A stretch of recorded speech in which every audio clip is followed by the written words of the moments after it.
On se demande souvent comment des IA comme Llama 2 ou Mistral arrivent à penser avec autant de finesse, n'est-ce pas? Eh bien, la réponse se trouve au cœur même de leur architecture, dans un mécanisme super élégant, une sorte de gardien intelligent du réseau. Aujourd'hui, on va plonger et décortiquer ensemble ce composant absolument essentiel. Alors, comment une intelligence artificielle fait-elle pour décider ce qui est important ou pas? Tout ça, ça se joue au niveau d'un élément crucial qu'on appelle la fonction d'activation. Pensez-y comme un interrupteur pour chaque neurone. C'est elle qui va dire « Ok, cette information, on la transmet ». Et surtout, elle va décider avec quelle force on la transmet. Voilà le programme pour aujourd'hui. On va commencer par remonter aux origines, pour comprendre pourquoi on a eu besoin de meilleures activations. Ensuite, on va décortiquer la formule de Swiglu, pour voir ce qu'il y a sous le capot. On explorera son fameux mécanisme de porte, puis on verra quel grand modèle l'utilise aujourd'hui.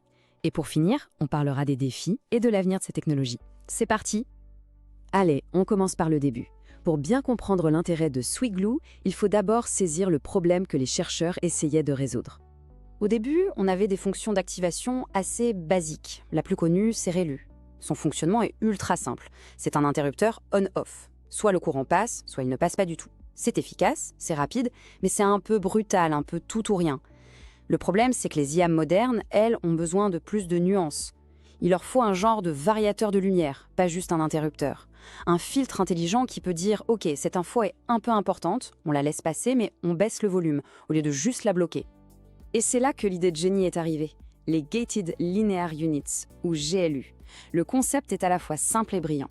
L'idée, c'est de prendre le signal entrant et de le diviser en deux. Une partie va servir à créer une porte dynamique, une sorte de filtre. Comme le dit la citation de Noam Chazé, cette porte utilise une fonction sigmoïde pour décider à quel point elle doit s'ouvrir ou se fermer. En gros, elle va regarder l'information et dire « de toi, je vais laisser passer 70%. » C'est ça qui donne un contrôle beaucoup plus fin sur le flux d'informations. Et ce qui est fou, c'est la vitesse à laquelle cette idée a été adoptée. On n'est pas sur une théorie qui restait dans les labos pendant 10 ans. Non. En 2020, l'article de Chazir propose l'idée. 2 ans plus tard, à peine, Google l'intègre dans son monstre de 540 milliards de paramètres, Palm. L'année suivante, c'est Meta avec Llama 2 qui fait le switch.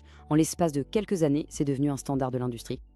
Bon, maintenant qu'on a le concept général de porte, ou gating en anglais, voyons comment ça se traduit en une fonction concrète. C'est ici qu'on va enfin pouvoir décortiquer la fameuse formule de Swiglu.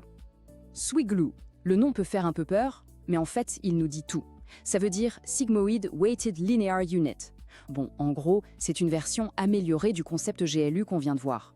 L'astuce, la petite touche en plus, c'est qu'au lieu d'utiliser une fonction d'activation classique, elle utilise une autre fonction, plus moderne et plus performante, qui s'appelle Swish. Et c'est justement cette combinaison Swish plus GLU qui fait toute la différence. Alors, voilà la fameuse formule. Ça peut paraître un peu abstrait comme ça, mais l'idée derrière est super intuitive. Regardez, on prend notre information d'entrée, X, et on la fait passer dans 2 circuits en parallèle, en même temps.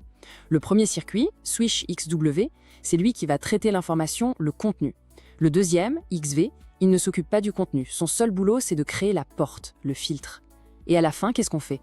On multiplie simplement les deux. Le contenu est filtré par la porte. C'est tout. D'accord, mais concrètement, comment ça marche, cette histoire de gardien? Comment cette formule arrive-t-elle à filtrer l'information de manière si intelligente? Pour bien visualiser le truc, l'analogie de la table de mixage audio est parfaite. Imaginez un ingénieur du son. Il a une piste avec la voix, c'est le signal principal, le continu, et à côté, il a un bouton de volume, un fader, c'est la porte. Eh bien, le premier chemin de notre formule, c'est la piste de la voix. Et le deuxième chemin, c'est la main de l'ingénieur sur le bouton de volume. C'est lui qui décide si on entend la voix très fort, un peu moins fort ou pas du tout. Swiglu, c'est exactement ça, mais appliqué à des flots de données dans un réseau de neurones. Ok, décomposons ça étape par étape. Premièrement, l'info arrive et est dupliquée, envoyée sur 2 chemins. Chemin numéro 1, celui du contenu.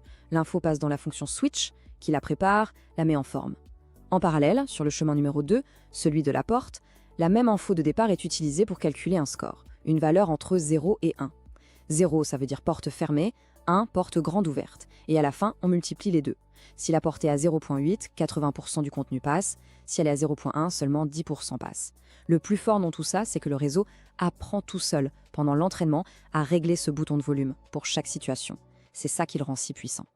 Et attention, tout ça, ce n'est pas juste de la belle théorie pour un papier de recherche. C'est vraiment l'ingrédient secret qui se trouve au cœur des modèles d'IA les plus avancés, ceux qu'on utilise peut-être sans même le savoir tous les jours.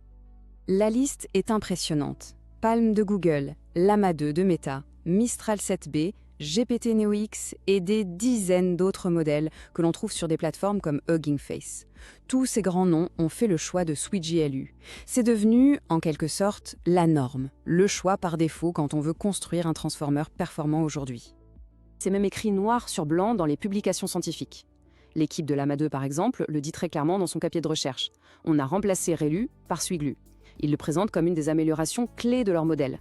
Ça montre bien que ce n'est pas un détail, c'est un vrai choix stratégique qui a un impact direct sur la performance. Mais alors pourquoi tout le monde s'y est mis? Pour 3 raisons très concrètes. 1. La performance. Tout simplement, les modèles sont meilleurs, ils donnent des réponses de meilleure qualité. 2. L'entraînement est plus stable. Ça évite que le modèle explose en cours d'apprentissage, c'est plus fiable. Et 3. L'expressivité. Ça veut dire que le réseau est capable de comprendre et de modéliser des relations beaucoup plus complexes et subtiles dans les données. Il devient plus intelligent en quelque sorte.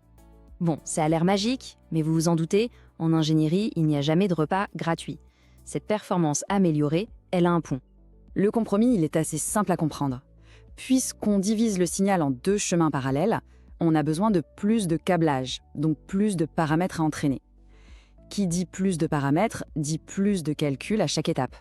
Et donc, ça demande plus de mémoire sur les cartes graphiques et ça consomme plus de puissance de calcul. C'est le prix à payer pour avoir un réseau plus intelligent. Mais c'est un compromis que toute l'industrie a décidé de faire. Les gains en qualité sont tellement importants que le coût en calcul en vaut la peine. Et heureusement, on a des outils incroyables comme les bibliothèques PyTorch ou DeepSpeed qui sont spécifiquement conçus pour optimiser et gérer l'entraînement de ces énormes modèles, pour que ce coût reste maîtrisable. Aujourd'hui, SweetGLU est clairement la référence, le state of the art. Mais on le sait, dans le monde de l'IA, ce qui est à la pointe aujourd'hui sera peut-être la norme demain et obsolète après-demain. La recherche continue, bien sûr. Ce qui nous amène à une question pour la suite. On est passé des interrupteurs simples aux filtres intelligents. Alors, à quoi ressemblera la prochaine génération de gardiens neuronaux? Quelle sera la prochaine grande idée pour rendre nos IA encore plus performantes? La question reste ouverte.